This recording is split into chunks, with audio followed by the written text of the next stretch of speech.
Elle est l'une des actrices les plus accomplies en France.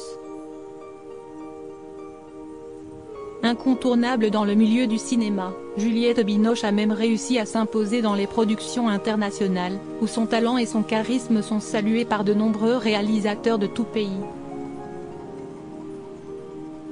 Véritable star, elle a collaboré avec des grands noms du cinéma tels que Léos Carax, Jean-Luc Godard, Daniel Thompson, Patrice Lecomte, Olivier Assayas, ou encore Julia Ducournau. Prochainement, elle sera à nouveau en haut de l'affiche avec le film présenté au Festival de Cannes en mai dernier, La Passion de Dodin Bouffant, réalisé par Tran Han Young et dans lequel elle donne la réplique à Benoît Magimel, son ex-compagnon.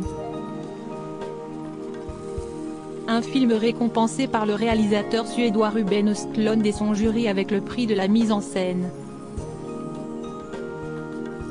Mais avant de pouvoir découvrir ce film dans les salles obscures, Gala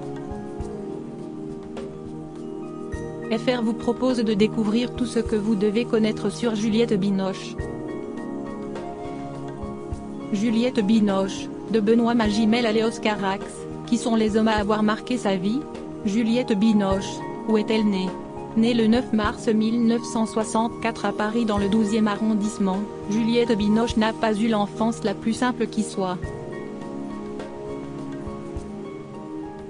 Fille d'un père artiste, pratiquant le mime, la mise en scène et la sculpture, et d'une mère enseignante, mais également comédienne et réalisatrice, la petite Juliette Binoche a dû faire face très vite au divorce de ses parents, alors qu'elle n'avait que 4 ans. En 2016, sur le divan de Marc-Olivier Fogiel, elle avait admis avoir vécu une enfance cabossée, notamment à cause de l'abandon comme elle le dit elle-même qu'elle a ressenti à cet âge-là. À la suite de cette décision, la jeune fille a vécu dans un premier temps chez sa tante, puis en pension, avant de se lancer dans la comédie à l'âge de 17 ans. Là encore, les débuts sont difficiles pour elle. En 2017 auprès de Madame Figaro, elle avait raconté les difficultés que les castings pouvaient imposer, qui paraissent impensables aujourd'hui. Les castings, si est-il accepté de se faire humilier, de se foutre à poil quand on vous le demande. Si est-il comme ça que cela se passait, en tout cas quand j'ai débuté, c'était le milieu des années 1980, quand on demandait beaucoup aux actrices de tourner nues avait-elle révélé. Mais malgré ces demandes, Juliette Binoche avait confié aussi ne pas regretter d'avoir traversé cette période, lui permettant d'après elle de mieux comprendre l'abnégation nécessaire pour se mettre au service d'un personnage et d'un film. Juliette Binoche, est-elle en couple? Si Juliette Binoche semble désormais être un cœur à prendre, la comédienne n'ayant pas récemment fait état d'une relation amoureuse, elle a tout de même vécu plusieurs relations importantes au cours de sa vie.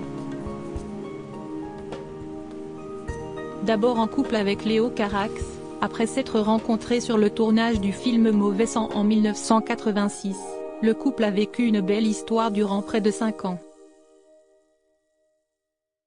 En 1992, elle s'éprend d'André Allais, un plongeur professionnel, avec lequel elle a eu un fils, Raphaël, 1 an après leur rencontre. En 1994, séparée d'André Allais, elle tombe sous le charme d'Olivier Martinez, son partenaire à l'écran dans le film Un hussard sur le toit. Leur relation a cependant connu une fin difficile en 1997, qui a profondément affecté l'actrice. En 1998, sur le plateau des Enfants du siècle de Diane Curis, elle et Benoît Magimel partagent un coup de foudre qui a donné naissance à une petite fille, Anna, 1 an plus tard. Si le couple s'est finalement séparé en 2002, l'amour et la complicité entre les deux ex-amants n'ont pas totalement disparu, les deux comédiens gardant l'un pour l'autre un profond respect. Après ça, la comédienne récurrente d'Olivier Assayas a vécu une histoire avec le comédien américain Patrick Muldoon de 2003 à 2006, puis avec Santiago Amigorena de 2006 à 2009. Pourtant, malgré toutes ces histoires d'amour, Juliette Binoche ne s'est jamais vue passer la bague au doigt. En 2020, auprès de Marie-Claire, elle avait expliqué n'avoir jamais rencontré un homme avec qui se sentir vraiment en couple au point de l'épouser. Qui sait, cela dit, ce que l'avenir lui réserve. Juliette Binoche, quel âge a-t-elle? À l'approche de la soixantaine, Juliette Binoche reste une femme bien dans son corps et dans sa peau, malgré le temps qui passe. Se sentir bien dans son corps fait qu'on supporte mieux les changements de son visage, avait-elle estimé dans les colonnes de Marie-Claire, ajoutant que le vieillissement rend plus vulnérable, mais aussi plus vrai. Néanmoins, l'interprète de Camille Claudel ou encore de Maria Enders dans Sil Maria avait également expliqué ne pas jeter la pierre aux femmes qui succombent aux sirènes de la chirurgie esthétique. La caméra agit comme une loupe sur notre figure, on est presque obligé d'être encore plus juste pour dépasser le risque d'un jugement physique. Je ne suis pas différente des autres, je me pose des questions, comment résister aux tentations de la chirurgie et assumer mon vrai visage, ainsi que je le disais dans Code inconnu de Michael Haneke, avait-elle estimé dans la même interview. Pour autant, pas question pour la comédienne de revenir en arrière si elle en avait la possibilité. En 2019, l'actrice avait confié dans Le Parisien qu'elle ne voudrait pour rien au monde avoir à nouveau 20 ans, un âge où l'on vit dans des valeurs très apprises, on a peur des autres, on ne se connaît pas encore selon elle. Le temps a donc beau passer, il n'a aucune emprise sur la comédienne, en paix avec cette idée. Juliette Binoche, qui sont ses enfants? Maman de 2 enfants, Raphaël Allais, qu'elle a eu en 1993 avec le plongeur professionnel André Allais, et Anna Magimel, née en 1999 de son union avec Benoît Magimel, la comédienne du film Le Patient anglais, très proche de ses 2 petits. Celle qui avait avoué ne pas se lasser de les admirer à version féminin en 2019 tient cependant à ce qu'ils ne soient pas victimes de sa notoriété et évite de les mettre trop en avant, ce qui n'empêche parfois quelques indiscrétions. En 2018, auprès de Vanity Fair, elle avait ainsi révélé que son fils prospère dans les trucs numériques tandis que sa fille souhaitait marcher dans les pas de ses illustres parents. Pourquoi pas? Mais il va peut-être falloir qu'elle prenne un pseudo. Binoche plus Magimel CIST un peu lourd avait reconnu la comédienne. Un rêve depuis réalisé puisque la jeune femme a joué aux côtés de sa mère dans Avec amour et acharnement, sorti en août 2022.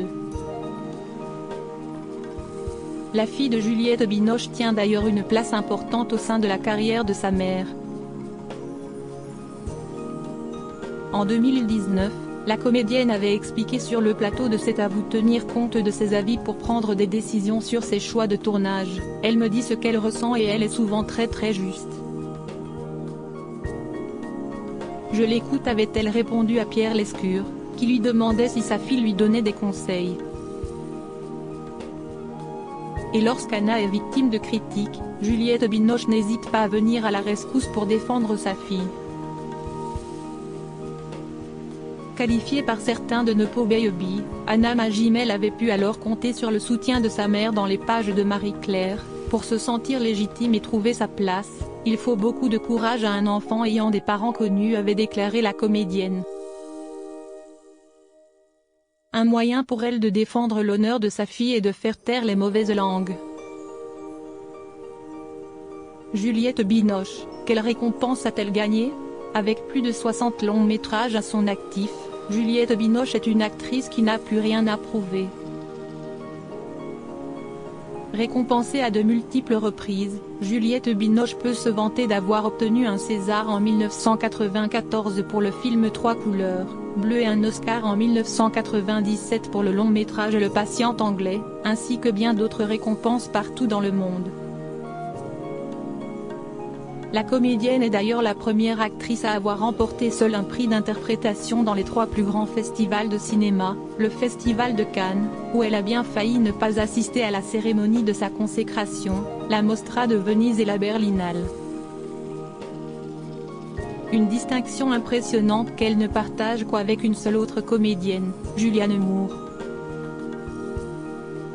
Crédit photo, Jacobi de Moro.